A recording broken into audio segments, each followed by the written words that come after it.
မင်္ဂလာပါ KKT Electronic ကနေပြီးတော့မိတ်ဆွေများအားလုံးကိုပြန်လည်ကြိုဆိုပါရစေကျွန်တော်ဒီဗီဒီယိုလေးမှာတော့lithium battery တွေကိုအသုံးပြုပြီးတော့မှကျွန်တော်တို့ battery package တွေဘယ်လိုလုပ်ပြီးတော့ဆင်မလဲနောက်ပြီးတော့သူ့ရဲ့ series parallel တွေကိုကျွန်တော်တို့ဘယ်လိုချိတ်ဆက်အသုံးပြုရမလဲနောက်ပြီးတော့ capacity တွက်ချက်တဲ့နည်းတွေနောက်ပြီးတော့ကျွန်တော်တို့ဥပမာ battery package တစ်ခုပေါ့နော်ကိုသတ်မှတ်တဲ့AH ပေါ့အဲ့ဒီတစ်ခုကိုတိစောက်ဖို့ရန်အတွက်ကျွန်တော်တို့တခဲတွေကိုဘယ်လောက်အသုံးပြုရမလဲနောက်ပြီးတော့အားသွင်းတဲ့ခါမှာရောအားသွင်းတဲ့ကြာချိန်တွေကိုကျွန်တော်တို့ဘယ်လိုတွက်ချက်မလဲဆိုတဲ့အကြောင်းအရာလေးတွေပေါ့နော်ခုမှစားလုပ်တဲ့ဒီကိုတွေနောက်ပြီးတော့အခြေခံကနေပြီးတော့မှသိရှိလို့တဲ့လက်စစ်ဝါသနာရှင်ညီကိုတွေအတွက်ကျွန်တော်ဒီလောက်လေးတင်ဆက်ပေးတော့မှာဖြစ်ပါတယ် lithium battery တစ်လုံးဟာဆိုရင်သူ့ရဲ့ဘိုအားကသူကအားမရှိဘူးဆိုရင်3.7 volt ထွက်မှာပြီးတော့အားအပြည့်ဆိုရင်တော့ဒါ4.2 volt ထွက်မှာဖြစ်တယ်အဲ့တော့ဒီထိပ်ပိုင်းကတော့ဒါဖုံငုတ်ပေါ့နော်အပေါင်းဒီနောက်ကပြားနေတဲ့ဟာကအဲ့ဒါဒီအမငုတ်ပေါ့နော်အဲ့တော့ဒီ lithium battery တွေကိုကျွန်တော်တို့ကြည့်တဲ့အခါမှာသူ့ရဲ့အမျိုးအစားလိုက်ပေါ့ဗျာအမျိုးအစားလိုက်သူတို့ရဲ့ဒီ mAh capacity လို့ခေါ်တဲ့ mAh ကလည်းဒါတစ်ခုနဲ့တစ်ခုမတူညီကြဘူးပေါ့နော်အခုကျွန်တော်လက်ထဲမှာရှိနေတဲ့ဟာဆိုရင်ဒါ EVE lithium battery ပေါ့နော် new cell ပေါ့အသစ်ပေါ့ဗျာအဲ့တော့သူကကြတော့ 2.0 ah လို့ပြောထားတယ်2.0 ah ဆိုတော့ 2ah ပေါ့နော် 2ah ကိုကျွန်တော်တို့ mAh ပြန်ပြောင်းတဲ့အခါမှာ1000နဲ့မြောက်ပေးရတယ်ပေါ့နော်1000နဲ့မြောက်လိုက်မယ်ဆိုရင်mAh နဲ့ဆိုရင်ဒါဒီ2000 mAh ပေါ့ဗျာအဲ့တော့2000 mAh lithium battery တစ်လုံးပေါ့နော်အဲ့တော့သူကအားပြည့်တဲ့အချိန်မှာဆိုရင်4.2 volt ရှိပြီးတော့မှအားမရှိတဲ့အချိန်တွေမှာဆိုရင်တော့သူက3.9ပေါ့နော်3.7 volt ပဲရှိပါတယ်အဲ့တော့ကျွန်တော်တို့ကဒီ battery တွေကိုဆက်တဲ့နေရာမှာတစ်ခုနဲ့တစ်ခုကိုအသုံးပြုခြင်းတဲ့ပုံစံလိုက်ပေါ့နော်ကျွန်တော်တို့ဆက်တဲ့အခါမှာseries ဆက်လို့ရတယ်လို့ parallel လည်းကျွန်တော်တို့ဆက်လို့ရတယ်ပေါ့နော်အဲ့တော့ series ဆိုတာကတော့ကျွန်တော်တို့အတူကောက်ပြောရင် 1s 2s 3s ဆိုပြီးတော့ကျွန်တော်တို့ပြောကြတယ်ပေါ့နော် 1s ဆိုတာကတော့ဒါဒီတစ်လုံးဒီဒါဒီ 1s ပေါ့နော်ဒီတစ်လုံးဒီဒါ 1s ဒီနှလုံးကိုကျွန်တော်တို့ဒီဆက်လိုက်မယ်ဆိုရင်ပေါ့နော်ဆက်လိုက်မယ် series ဆက်တယ် series ဆက်တယ်ဆိုတာကတော့ဒါကျွန်တော်တို့ဒီဘက်ကအဖိုးဒီဘက်ကတလုံးရဲ့အမကိုသွားပြီးတော့မှဒီလိုဆက်လိုက်လို့ရှိရင်ဒါဒီ series ဆက်တာဖြစ်သွားတယ်ပေါ့နော်ဒါဆိုရင် battery က series ဆက်ထားတယ်နှလုံးဖြစ်တဲ့အတွက်ဒါက 2s ဖြစ်သွားတယ်ပေါ့နော်အဲ့တော့ spot ရိုက်တဲ့ဟာနဲ့ကျွန်တော်တို့တွဲမယ်ဆိုရင်တော့ဥပမာဒီပုံစံမှာဆိုရင်သူ့ကိုဒီတလုံးဒီဒါကျွန်တော်တို့ 1s ပေါ့နော်ပြီးတော့ 2s ဆိုရင်တော့သူ့ကို minus ကဒီဘက်ကိုလာမယ်နောက်ပြီးတော့မှသူ့ကို 3s တွဲမယ်ဆိုရင်ကျွန်တော်တို့ကနောက်ထပ်တစ်လုံးတလဲစီပေါ့နော်ဒီကအဖိုးပြီးရင်အမပြီးရင်အဖိုးအဲ့လိုတလဲစီလာမယ်ပေါ့နော်အဲ့တော့သူကကြတော့spot ရိုက်မယ်ဆိုရင်ကျွန်တော်တို့ဒါ series ဆက်မယ်ဆိုရင်ဒီ current လက်စီးကြောင်းပေါ့နော်ဒီလက်စီးကြောင်းဆိုတာဒါ electron စီးကြောင်းပဲပေါ့နော် electron စီးကြောင်းရဲ့သဘောတဘာဝအရဆိုရင်သူကကြတော့ဒီ minus ဘက်ကနေပြီးတော့ဒါ plus ဘက်ကိုဒီလိုစီးသွားတာဖြစ်တယ်ပေါ့နော်အဲ့တော့ minus ကနေ plus ကိုသွားမယ် plus ကနေပြီးတော့မှ minus ကိုပြန်သွားမယ်အဲ့ဒီလိုသွားတာဖြစ်တဲ့အတွက်ဒီသုံးလုံးကိုကျွန်တော်တို့ series ဆက်လိုက်မယ်ဆိုရင်ဘာဖြစ်သွားမလဲဆိုရင်ဒီနှငုတ်ကိုဒီနှစ်ခုကိုကျွန်တော်တို့ nickel strip နဲ့ကျွန်တော်တို့ spot ရိုက်လိုက်မယ်ပြီးတော့ဟုတ်ပြီအဲ့လိုရိုက်တဲ့ရင်ကျွန်တော်တို့ဒီလိုလာပြီးတော့ဒီလိုဆက်လိုက်တယ်ဆက်ပြီးတော့မှဒီဘက်ကိုသွားဆက်လို့မရဘူးဒီဘက်ကိုသွားဆက်လိုက်ရင်ဒါကျွန်တော်တို့ short ဖြစ်ကုန်ပါပေါ့နော်အဲ့တော့ series ဆက်တာဖြစ်တဲ့အတွက်ကြောင့်ဒီလိုပြန်လာမယ်ပြန်လာပြီးတော့မှဒီအနောက်ဘက်ပေါ့နော်ဒီအနောက်ဘက်ကဒီနှစ်ခုပေါ့နော်အဲ့ဒါကိုကျွန်တော်တို့ပြန်ဆက်ပေးရမယ်ပေါ့အဲ့လိုဆက်တဲ့အခါမှာကျွန်တော်တို့က plus ကဒီဘက်ကနေထွက်มาပြီးတော့ minus ကဒီအနောက်ဘက်ကနေသွားပြီးတော့ထွက်မယ်ပေါ့နော်အဲ့ခါကျတော့ကျွန်တော်တို့ဒီ lithium battery တွေကိုကျွန်တော်တို့3လုံးကို series ဆက်လိုက်တဲ့အခါမှာထွက်လာတဲ့ဘိုးကတော့ကျွန်တော်တို့ဒါ12.6 volt ဖြစ်သွားတယ်ပေါ့နော်အားပြည့်ချိန်နေမှာဆိုရင်12.6 volt 12 volt ကျော်ထွက်သွားပြီအဲ့တော့ကျွန်တော်တို့12 volt battery တစ်လုံးကို lithium battery နဲ့ဆင်မယ်ဆိုရင်ဒါမျိုး3s လဲဆင်လို့ရတယ်လို့ 4s လဲဆင်လို့ရတယ်ပေါ့နော် 4s လဲဆင်လို့ရတယ် 3s လဲဆင်လို့ရတယ်ပေါ့အဲ့တော့ ဆိုတဲ့အိဗယ်ကကျွန်တော်တို့ lithium battery တွေကိုဒါမျိုးကျွန်တော်တို့ series connection နဲ့ဆက်လိုက်မယ်ဆိုရင်တော့သူ့ရဲ့ဘိုအားကတိုးသွားမယ်ဘိုအားတိုးသွားမယ်ဒါပေမဲ့သူ့ရဲ့ capacity ဖြစ်တဲ့ mAh ကတော့တိုးသွားခြင်းမရှိဘူးပေါ့နော်အဲ့တော့ဒီသုံးလုံးကိုကျွန်တော်တို့ series ဆက်လိုက်မယ်ဆိုရင်ဒါဒီ 12.6 volt 2000 mAh ပေါ့နော်ဒီကောင်က2000 mAh ဆိုတဲ့အတွက်တစ်လုံးဒီ2000 mAh ဖြစ်တဲ့အတွက်ဒါဒီ 12.6 volt 2000 mAh ကိုကျွန်တော်တို့ရမှာဖြစ်တယ်အဲ့တော့2000 mAhဆိုတော့ AH နဲ့ပြန်တွက်ရင်ကျွန်တော်တို့ 2AH ပေါ့နော်အဲ့ဒီလိုကျွန်တော်တို့ရသွားမယ်ပေါ့နောက်ပြီးတော့မှဒါက series ဆက်တာ parallel ဆက်တာဆိုရင် parallel ကတော့ကျွန်တော်တို့သဘောတရားလွယ်တယ် parallel ကြတော့သူကဒီအဖိုချင်းပေါ့နော်ဒီအဖိုချင်းပြီးရင်ဒီဘက်ကအမချင်းပေါ့ minus ချင်းအဲ့ဒါကိုကျွန်တော်တို့ဆက်လိုက်မယ်ဆိုရင်တော့ဒါဒီ parallel connection လို့ခေါ်တယ် parallel connection ကကြတော့သူကဘယ်လိုဖြစ်သွားမလဲဆိုရင်သူ့ရဲ့ဘိုအားကတော့ပြောင်းလဲခြင်းမရှိဘူးကျွန်တော်တို့ဒါဘလောက်ပဲဆက်ပေါ့နော်ဒီမှာကျွန်တော်တို့ဒီအပေါင်းချင်း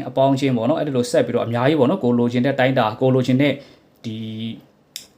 mAh ရတဲ့အထိပေါ့နော်ကျွန်တော်တို့ဆက်သွားလို့ရတယ်အဲ့လိုဆက်ပြီးတော့မှဒီ minus ဘက်ကလည်းဒီလိုဆက်သွားမယ်ဆိုရင်တော့ဒါ parallel connection ပေါ့နော် parallel ဆိုတာတော့ဒါအလွယ်ပြီးနီးပြောရမယ်ဆိုတော့ဒါအပေါင်းချင်းအနှုတ်ချင်းဆက်လိုက်တာပေါ့ဗျာအဲ့လိုဆက်လိုက်မယ်ဆိုရင်တော့သူ့ရဲ့ဘိုအားကတော့ပြောင်းလဲခြင်းမရှိဘူးဘာကပြောင်းလဲသွားမလဲဆိုရင် mAh ကကျွန်တော်တို့ပြောင်းလဲသွားမယ်ဥပမာဒီဘက်ထရီမှာဆိုရင်ကျွန်တော်တို့ဒါဒီဘက်ထရီတစ်လုံးရဲ့ mAh ဒီ2000 mAh ရှိတယ်ပေါ့နော်2000 mAh ရှိတဲ့အတွက်သူ့ကို parallel ဆက်လိုက်ရင်ကျွန်တော်တို့ကဒါဒီ2000ဆိုတော့ဒါ6000 mAh ဖြစ်သွားမယ်ဘိုးကတော့ 3.7 volt ပဲရမယ်ပေါ့နော်ဒါအားအပြည့်တဲ့ချိန်တွေမှာဆိုရင်တော့ 4.2 volt အဲ့ဒါပဲထွက်မှာဖြစ်တယ်ပေါ့နော်ဒါကဒီ lithium battery တွေကိုseries နဲ့ parallel ဆက်တဲ့နေရာပေါ့နော်ဒါကြတစ်လုံးချင်းဆက်တာပေါ့ဥပမာကျွန်တော်တို့ကနှလုံးချင်း series ဆက်မယ်ဆိုရင်ကျွန်တော်တို့ဒီလိုပုံစံနဲ့ဒီမှာနှလုံးဒါအပေါင်းချင်းကိုနှလုံးထားလိုက်မယ်ပြီးတော့အနုတ်ကလည်းနှလုံးပေါ့နော်အနုတ်ကလည်းနှလုံးနောက်ပြီးတော့ဒီမှာဒီဘက်ကအပေါင်းတက်လဲဒီဘက်ကအနုတ်တက်လဲနောက်ပြီးတော့12ဖို့ထွက်ချင်တာဖြစ်တဲ့အတွက်ကြောင့် 3s ဆက်ရမယ်ပေါ့နော်ဒါပေမဲ့ 4s တခုခုပေါ့ဗျာအဲ့တော့ဒီမှာ 3s ဆက်မယ်ဆိုရင်ဒီမှာအဖိုးဒီမှာအမပြီးရင်ဒီဘက်ကအဖိုးပြန်လာမယ်ပေါ့နော်ဟုတ်ပြီအဲ့တော့ကျွန်တော်တို့ကဒါကြတော့ဘက်ထရီနှလုံးကိုတစ်လုံးတည်းယူရမှာပေါ့နော်အဓိပ္ပာယ်ကတော့ဒါဒီဘက်ထရီနှလုံးဒီကျွန်တော်တို့ဒါကို spot တွဲလိုက်ရင်ဒီအနောက်ဘက်ကဒီ minus ဘက်ကိုလည်း spot တွဲမယ်ဒီပေါင်းဘက်ကိုလည်းကျွန်တော်တို့ spot တွဲလိုက်မယ်ဆိုရင်ဒါဘက်ထရီတစ်လုံးတည်းဖြစ်သွားတယ်ပေါ့နော်တစ်လုံးတည်းဖြစ်သွားတဲ့အတွက်သူကကြတော့2000 mAh မဟုတ်တော့ဘူးသူကကြတော့4000 mAh ဖြစ်သွားပြီပေါ့နော်4000 mAh ဖြစ်သွားမယ်ပြီးဒီကောင်ကိုလည်းပဲကျွန်တော်တို့ဒီနှစ်ခုကိုဆက်မယ်အောက်ဘက်ကဒီအပေါင်းဘက်ကနှစ်ခုကိုလည်းကျွန်တော်တို့ဆက်မယ်ပြီးဒီနှစ်ခုကိုဆက်မယ်ဒီအောက်ကနောက်ပေါင်းနှစ်ခုကိုဆက်မယ်ပြီးတော့သူကခုနကကျွန်တော်ပြောသလို plus ဘက်ကနေminus ဘက်ကနေ plus ဘက်ကိုလာမှာဖြစ်တဲ့အတွက်ကြောင့်ဒီကနေဒီလိုလာမယ်ဒီနှစ်ခုကိုတွဲမယ်ပြီးရင်ဒီလိုပြန်လာမယ်ဒီအနောက်ဘက်ကပေါ့နော်ဒီနှငုတ်ကိုကျွန်တော်တို့ဒီနှငုတ်ကိုပြန်ပြီးတော့တွဲလိုက်မယ်တွဲပြီးတော့ကျွန်တော်တို့ကဒီဘက်ကနေဒီဘက်ကနေကျွန်တော်တို့အနုတ်ထွက်မယ်ဒီဘက်ကနေကျွန်တော်တို့အပေါင်းထွက်မယ်ပေါ့နော်ဒါကြောင့်ကျွန်တော်တို့က series တွဲတာက3ခုဖြစ်တဲ့အတွက် 3s နောက်ပြီးတော့ parallel တွဲတာက2ခုပေါ့နော်ဒီလို2ခုစီတွဲတာဖြစ်တဲ့အတွက်ကြောင့်ဒါဆိုရင်ကျွန်တော်တို့ 3s 2p battery pack တခုကိုကျွန်တော်တို့ရရှိမှာဖြစ်ပါတယ်အဲ့တော့ 3s 2p ဖြစ်တဲ့အတွက်ကြောင့်3နဲ့2နဲ့မြောက်လိုက်ရင်6ပေါ့နော်6လုံးအားလုံး battery စုစုပေါင်းဒီ6လုံးရှိရမှာဖြစ်တယ်ဒါကကျွန်တော်တို့ series နဲ့ parallel ဆက်တဲ့နေရာပေါ့နော်အဲ့တော့ကျွန်တော်တို့အခြေခံသိထားမှာက series ဆက်ရင်ဘိုးအားများသွားမယ်သူ့ရဲ့ mAh ကတော့ပုံမှန်တိုင်းပဲဖြစ်မယ်နောက်ပြီးတော့ parallel ဆက်မယ်ဆိုရင်ကျွန်တော်တို့ကဘိုးအားကတော့ပုံမှန်တိုင်းဖြစ်မယ်သူ့ရဲ့ mAh ကပို့ပြီးတော့များသွားမယ်ပေါ့နော်ဒါက series parallel connection ပေါ့နော်အဲ့တော့နောက်ထပ်ဥပမာတစ်ခုအနေနဲ့ပေါ့နော်ကျွန်တော်တို့တွက်ချက်တဲ့နည်းကိုကျွန်တော်တို့ကြည့်အောင်အဲ့တော့ဥပမာကျွန်တော်ကဒီမှာကျွန်တော်စာရွက်နဲ့ပေါ်ပင်နဲ့ကျွန်တော်တို့တွက်ပြမယ်ပေါ့နော်အဲ့တော့ဥပမာကျွန်တော်တို့ကဒီ90ပေါ့နော်ဘက်ထရီရဲ့ unit ကိုကျွန်တော်တို့က AH နဲ့တွက်တာဖြစ်တဲ့အတွက်90 AH ပေါ့ဒီ90 AH ဘက်ထရီတစ်လုံးကျွန်တော်တို့ဆင်ကျင်တယ်အဲ့တော့ကျွန်တော်တို့မှာရှိတဲ့ဘက်ထရီတွေကကြတော့တစ်လုံးကို2500 mAh ရှိတယ်ပေါ့နော်2500 mAh ရှိတယ်ဟုတ်ပြီ2500 mAh ဟုတ်ပြီကျွန်တော်တို့စီမှာ2500 mAh ဘက်ထရီတွေရှိတယ် နောက်ပြီးတော့ကျွန်တော်တို့ဆင်ကျင်တာက 50Ah ပေါ့နော် 50Ah ဆိုတော့ဒါကိုကျွန်တော်တို့ mAh ပြန်ပြောင်းမယ်ဆိုရင်1000နဲ့မြောက်လိုက်တဲ့အခါမှာ9000ပေါ့နော်9000 mAh 9000 mAh က 50Ah ပေါ့နော်အတူတူပဲပေါ့နော်အဲ့တော့9000 mAh ဒါမှမဟုတ်ရင် 50Ah ဘက်ထရီတစ်လုံးကိုကျွန်တော်တို့ဆင်ကျင်တယ်ပြီးတော့ကျွန်တော်တို့စီမှာရှိတာက2500 mAh ဘက်ထရီရှိတယ်ဟုတ်ပြီအဲ့တော့ကျွန်တော်တို့တက်ခဲရည်အတွက်ဘယ်နှလုံးသုံးရမလဲเนาะတက်ခဲရည်အတွက်ဘယ်လိုသုံးရမလဲဘယ်လောက်သုံးရမလဲပေါ့ဗျာအဲ့ဒါကိုကျွန်တော်တို့တွက်ချင်တယ်ဆိုရင်ပထမဆုံးကျွန်တော်တို့လိုချင်တဲ့ဒီ target capacity ပေါ့နော်သူ့ရဲ့ formula က target capacity ဆိုတာကျွန်တော်တို့လိုချင်တဲ့ဒီ AH ပမာဏပေါ့နော်ပမာဏကိုဒီကျွန်တော်တို့ကဘာနဲ့စရမလဲဆိုရင်ကျွန်တော်တို့အသုံးပြုမဲ့ဒီ battery ရဲ့ mAh နဲ့စားပါတော့ mAh နဲ့စားမယ်ဒါမှမဟုတ် AH နဲ့စားမယ်ပေါ့နော်ဟုတ်ပြီအဲ့တော့ပြီးရင်အဲ့ဒီမှာကျွန်တော်တို့ဘာရလာမလဲဆိုရင်ကျွန်တော်တို့က 1p မှာရှိရမယ့် battery ပမာဏကိုကျွန်တော်တို့ရလာမယ်ပေါ့နော်အဲ့တော့အဓိပ္ပာယ်ကတော့ number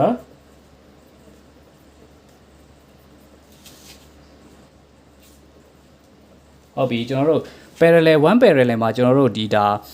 ဆဲရေအတွက်ဘယ်လောက်ထားရမလဲဆိုတဲ့ဟာရလာမယ်ပေါ့နော်ဥပမာကျွန်တော်တို့လိုချင်တာက50Ah ဟုတ်ပြီကျွန်တော်တို့မှာရှိတာက2500 mAh ပေါ့နော် mAh ကိုကျွန်တော်တို့ AH ပြောင်းချင်ရင်1000နဲ့စားလိုက်မယ်ပေါ့နော်1000နဲ့စားလိုက်မယ်1000နဲ့စားလိုက်တဲ့အခါမှာဒါကဘယ်လောက်လဲဆိုရင်ကျွန်တော်တို့က 2.5 AH ဟုတ်ပြီအဲ့တော့ဒါကိုကျွန်တော်တို့က mAh ပြန်ပြောင်းမယ်ပေါ့နော်ကိုကလွယ်ချင်ရင် mAh ပြန်ပြောင်းလိုက် mAh ပြန်ပြောင်းတဲ့အခါမှာဒါက9000 1000နဲ့မြောက်အောင်မှာဖြစ်တဲ့အတွက် AH ကနေ mAh ကိုပြောင်းရင်ကျွန်တော်တို့1000နဲ့မြောက်အောင်မှာဖြစ်တဲ့အတွက်50ကို1000နဲ့မြောက်လိုက်တော့ကျွန်တော်တို့9000သူကကျတော့ mAh ဖြစ်သွားမယ်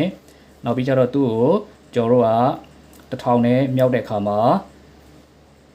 2500ရသွားမယ်ပေါ့နော် mAh ဟုတ်ပြီအဲ့မှာကျွန်တော်တို့ဒီ mAh နဲ့ mAh နဲ့ကြေသွားမယ်နောက်ပြီးတော့ဒီက3ညနှလုံးနဲ့3ညနှလုံးနဲ့ကြေသွားမယ်ပေါ့နော်အဲ့တော့25နဲ့50ကို25နဲ့စားလိုက်တဲ့အခါမှာကျွန်တော်တို့နှစ်ဟုတ်နော်25နဲ့50နောက်ပြီးတော့3ညဟုတ်ပြီအဲ့တော့ဒါကကျွန်တော်တို့ 1p မှာထားရမယ်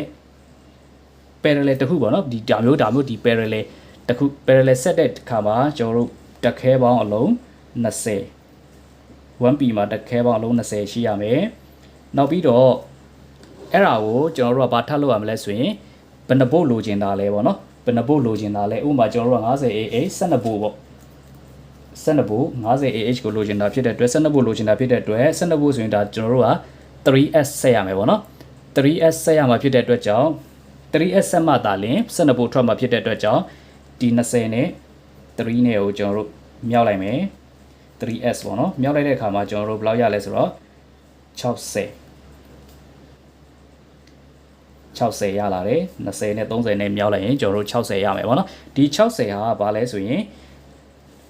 12ဖို့ 50ah ဘက်ထရီတစ်လုံးကိုကျွန်တော်တို့ဆင်မယ်ဆိုရင်ကျွန်တော်တို့မှာရှိတဲ့ဟာက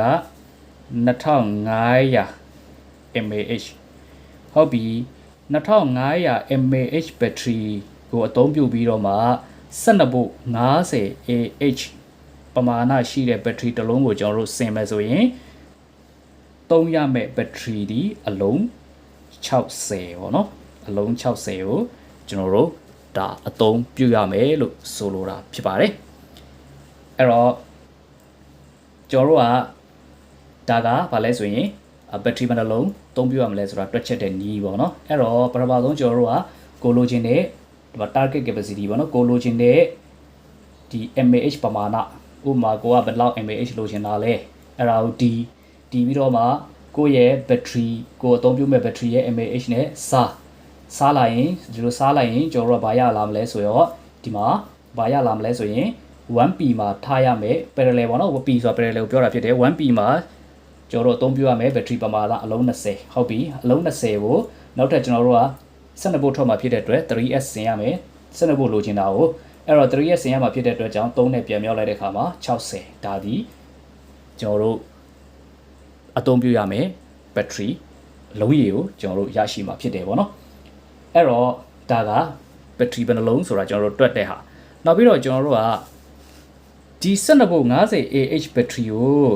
အားသွင်းရင်ရောကျွန်တော်တို့ဘယ်လောက်ကြာမလဲပေါ့နော်အားသွင်းတဲ့ကြာချိန်ပေါ့အားသွင်းတဲ့ကြာချိန်ကိုကျွန်တော်တို့သိချင်ရင်ကျွန်တော်တို့အားသွင်းမဲ့charger เนาะအားသွင်းမဲ့ charger ဒါမှမဟုတ် solar နဲ့အားသွင်းရင်လဲ solar နဲ့အားသွင်းရင်အဲ့ solar ရဲ့ power ပေါ့เนาะနောက်ပြီးတော့ charger နဲ့အားသွင်းမယ်ဆိုရင်အဲ့ဒီ charger ရဲ့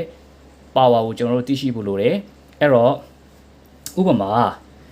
ကျွန်တော်ခုနကပြထားတဲ့ဒီ12ဖို့ 50Ah ကိုပဲကျွန်တော်တို့ဆက်ပြီးတော့ကြည့်ရင်ပေါ့เนาะ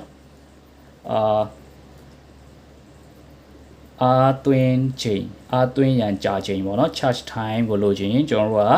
battery capacity နဲ့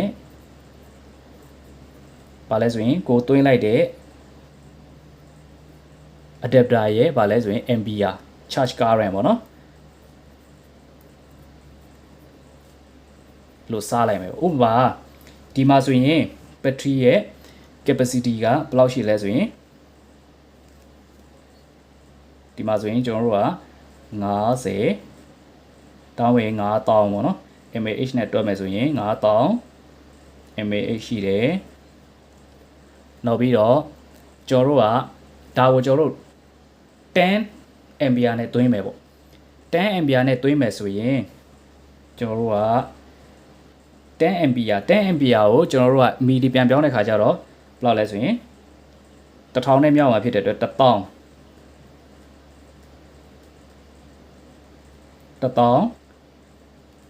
မီလီအမ်ပီယာပေါ့နော်ဒါက current ပမာဏပေါ့နော်1000မီလီအမ်ပီယာကဘာနဲ့အတူတူပဲလဲဆိုရင်10